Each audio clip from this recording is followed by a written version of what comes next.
क्या परमेश्वर जलन करता है? परमेश्वर सच में जलन करने वाला है? किन लोगों से परमेश्वर जलन करता है और किन बातों पर जलन करता है? क्यों लोगों पर परमेश्वर भड़कता है? कैसे विचार लोग करते हैं तो परमेश्वर को दुख होता है, तकलीफ होती है? क्या परमेश्वर की एक मजबूरी है जलन करना, या परमेश्वर हमसे जलन करने के, या हमसे जब डाह करता है तो परमेश्वर को इसमें कुछ फायदा होता है, या परमेश्वर ऐसे ही हमसे सिर्फ जलन करता है अगर हम कोई गलती करें या ना गलती करें? कब परमेश्वर एक दूसरे पे जलन करता है? इस शब्द का अर्थ है ईर्ष्या करना। इसको समझना बहुत महत्वपूर्ण है। इससे पहले आप सभी को जय मसीह की। इसका उपयोग किस तरह से हुआ है?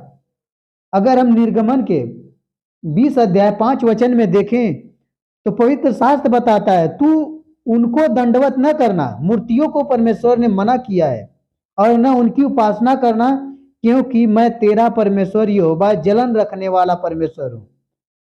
और जो मुझसे बैर रखते हैं उनके बेटों, पोतों और परपोतों को भी और पितरों को भी दंड दिया करता हूँ। हालेलुया। इसका उपयोग परमेश्वर को इस बात से भिन्न दिखाने के लिए हुआ है, जैसे कि इसका उपयोग ईर्ष्या या पाप के विवरण को देने के लिए हुआ है।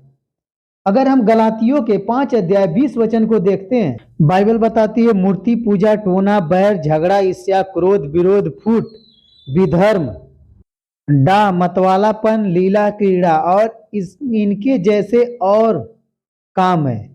इसके विषय में मैं तुमको पहले से ही कह देता हूं, जैसा पहले कह चुका हूं, कि ऐसे ऐसे काम करने वाले परमेश्वर के राज के वारिस नहीं होंगे।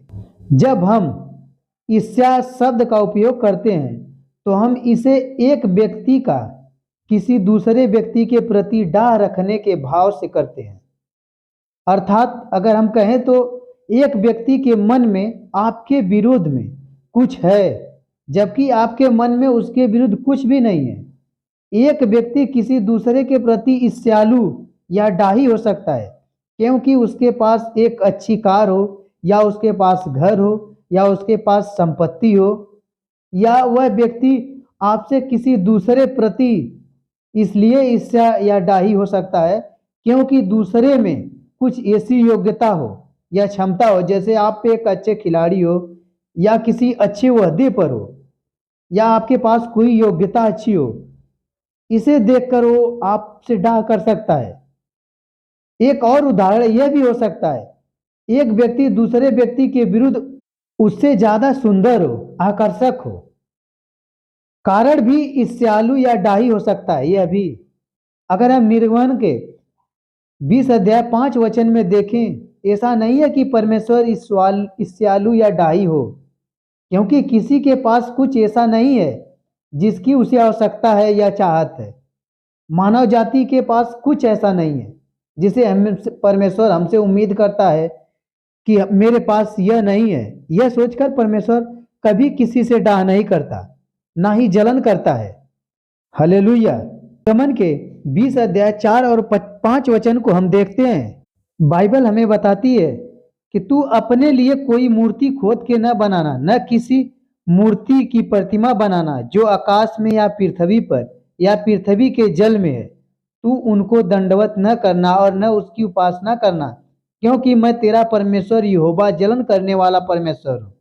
और जो मुझसे बैर रखते हैं उनके बेटे, पोतों और परपोतों और पितरों को भी मैं दंड दिया करता हूँ। आज की मसीहत इतना ज्यादा मूर्ति पूजा में है, कभी कभी वो यकीन नहीं करती। आज के लोगों में देखा जाए तो यीशु मसीह ने साफ तौर पे मना किया था कि किसी मूर्त में मैं नहीं हूं। अगर कैथोलिक धर्म में देखा जाए तो कैथोलिक में लोग अक्सर यही करते हैं, मूर्त बनाते हैं प्रभु यीशु मसीह की, और मूर्त के सामने दंडवत करते हैं। प्रभु ने कहा, मैं किसी मूर्त में नहीं हूं। तुम्हारी आत्मा, तुम्हारा दिल, तुम्हारा शरीर ही हमारा घर है। अगर हम प्रभु की मूर्त या फोटो देखकर अगर हम अनुमान लगाएं और प्रार्थना करें तो हम किसी शैतान के सामने दंडवत करते हैं। हम में और गैर में फिर क्या फर्क है? अन्य जातियां भी तो ऐसे ही करती है, वो भी तो दंडवत करती है किसी मूर्त के सामने। फिर तो दोनों की समानता एक ही हुई। अगर हम सिर्फ अपने हृदय और मन के जरिए प्रभु को याद करते हैं तो प्रभु हमारी बातों को सुनता है। यह नहीं कि हम किसी मूर्त को देख के अगर प्रार्थना करें या घर में प्रभु की और हम विश्वास करें कि प्रभु इसमें है और हम उसके सामने दंडवत करें, तो जरूर शैतान की चाल है। आप प्रभु की उपासना नहीं कर रहे हैं, आप जरूर किसी शैतान की प्रार्थना कर रहे हैं, आप एक शैतान को बढ़ावा दे रहे हैं। ध्यान दें कि परमेश्वर एक जलन रखने वाला परमेश्वर है। जब कोई किसी को कुछ देता है जो वास्तव में परमेश्वर से संबंधित थी, इस वचनों में परमेश्वर ऐसे लोगों के बारे में बोल रहा है जो परमेश्वर को दी जाने वाली आराधना जो केवल उसी को दी जानी चाहिए, ना कि जो मूर्ति बनाते हैं या मूर्तियों को बनाने वाले जो होते हैं और उनको दंडवत करते हैं और उसकी आराधना करते हैं। परमेश्वर आराधना और सेवा का स्वामी है जो केवल उसी से ही संबंधित है। परमेश्वर को छोड़ किसी और की आराधना या सेवा करना, जैसा कि इस आज्ञा में परमेश्वर ने संकेत दिया है, यह सब पाप है। यह तब पाप होता है जब हम किसी व्यक्ति की किसी वस्तु की चाहत रखते हैं या जब हम उससे इसलिए डाह करते हैं या जब हम उससे इसलिए ईर्ष्या रखते हैं क्योंकि उसके पास कुछ ऐसा है जो आपके पास नहीं होता है। ध्यान दें कि परमेश्वर के पास सब कुछ है। आपको परमेश्वर इसलिए नहीं जलन करता है, परमेश्वर इसलिए जलन करता है, उसे दुख होता है। परमेश्वर चाहता है कि आप फंसे ना, यहाँ आप काल के जाल में ना फंसे। जो शैतान है इब्लिस उसके हाथों में ना फंसाए जाए। परमेश्वर आपसे प्रेम करता है, आपको बचाना चाहता है। जो लोग जिससे प्रेम करते हैं अक्सर यही होता है, अगर वो ऐसे काम करते हैं उसे लगता है मेरी दूरी हो जाएगी इनसे, तो उसे तकलीफ होती है, दुख होती है, गुस्सा होता है, क्रोधित होता है। इसीलिए परमेश्वर बताता है कि ऐसे काम ना करो। उसका प्रेम उसे दुख देता है। अगर हमसे परमेश्वर प्रेम नहीं करता तो सीधा परमेश्वर कभी आपसे नहीं कहता कि आप एक काम ना करो, आपको नरक में ही छोड़ देता अनंत काल के लिए। परमेश्वर हर एक जीव जितने पृथ्वी पर हैं सबको बचाना चाहता है। जलन रखता है जब उसे तकलीफ होती है, देखता है ऐसे लोग काम करते हैं। का उपयोग तब बिल्कुल भिन्न होता है जब परमेश्वर कहता है कि वह एक जलन करने वाला परमेश्वर है। वह उस बात के लिए जलन रखता है जो उससे संबंधित है, अर्थात आराधना और सेवा केवल उससे ही संबंधित है और केवल उसी के ही अकेले दी जानी चाहिए। कदाचित नहीं कि एक व्यवहारिक उदाहरण हमें इसे भिन्नता को समझने में सहायता प्रदान करे। यदि एक पति किसी दूसरे व्यक्ति को देखता है कि वह उसकी पत्नी के साथ प्यार भरी बातें कर रहा है, तो इसका ईर्ष्यालु होना उचित है, क्योंकि केवल उसे ही अपनी पत्नी से प्यार भरी बातें करने का अधिकार है। इस तरह की ईर्ष्या पाप से भरी हुई नहीं है कि मेरी पत्नी उससे बात कर रही है और उसका पति गुस्सा हो रहा है। यह नहीं कि वह पाप सोच रहा है, वह नहीं चाहता, भलाई के लिए क्रोधित होता है। इसकी अपेक्षा कि यह पूरी तरह से उचित है कि किसी ऐसी बात के लिए ईर्ष्यालु होना जिसे परमेश्वर घोषित करता है कि वह आपसे संबंधित है सही तौर पे। और उचित है कि ईर्ष्या एक पाप तब होता है जब किसी ऐसी बात की चाहत की जाती है जो आपसे संबंधित नहीं है। आराधना या स्तुति या सम्मान और भक्ति केवल परमेश्वर से ही संबंधित है। तो हमें सिर्फ ये सब आराधना या सम्मान या भक्ति जो कुछ हम अगर करते हैं तो केवल परमेश्वर के ही लिए करें, ना कि किसी मूर्त के, क्योंकि केवल वही सच्चाई में इसे लेने के योग्य है। इसलिए परमेश्वर जलन रखने में तब सही है जब उसे दी जाने वाली आराधना, स्तुति, सम्मान या भक्ति या मूर्तियों को दिया जाता है, तब परमेश्वर हमसे जलन करता है। यही संक्षेप में प्रेरित पौलुस ने 2 कुरिन्थियों 11 अध्याय 2 वचन में बताया है। मैं तुम्हारे विषय में ईश्वरीय धुन लगाए रहता हूँ। परमेश्वर हमसे बहुत उम्मीद करता है इंतजार करता है कि मेरा बेटा मेरे लिए बैठे, मेरे लिए टाइम निकाले, मुझसे बातें करे, वार्तालाप करना चाहता है परमेश्वर आपसे। आज के समय में देखा जाए तो कोई परमेश्वर के लिए नहीं बैठता।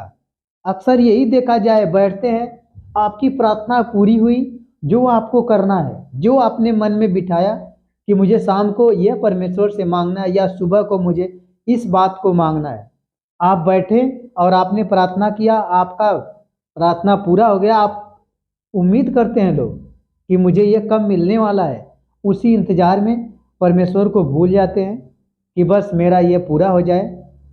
उसके आगे प्रार्थना नहीं करते, ना ही बैठते हैं। परमेश्वर को तकलीफ होती है ऐसे कामों से।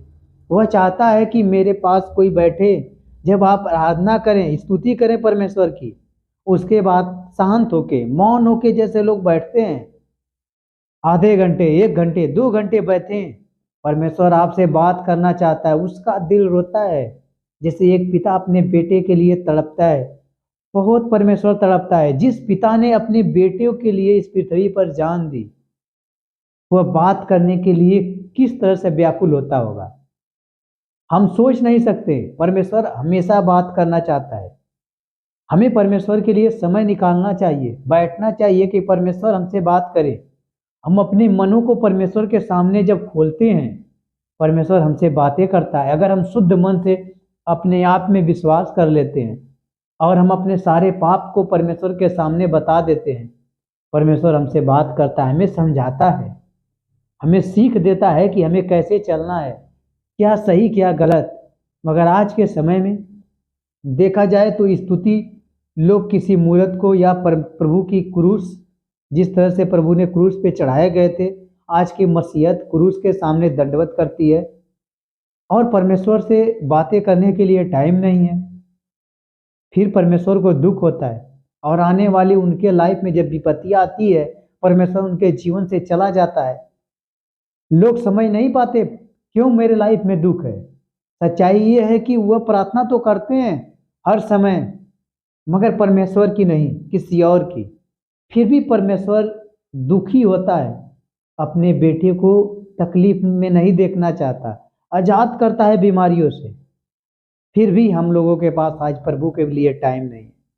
जितना हो सके हम पवित्र शास्त्र को पढ़ें, परमेश्वर के लिए समय जितना हो सके निकालें। आमीन।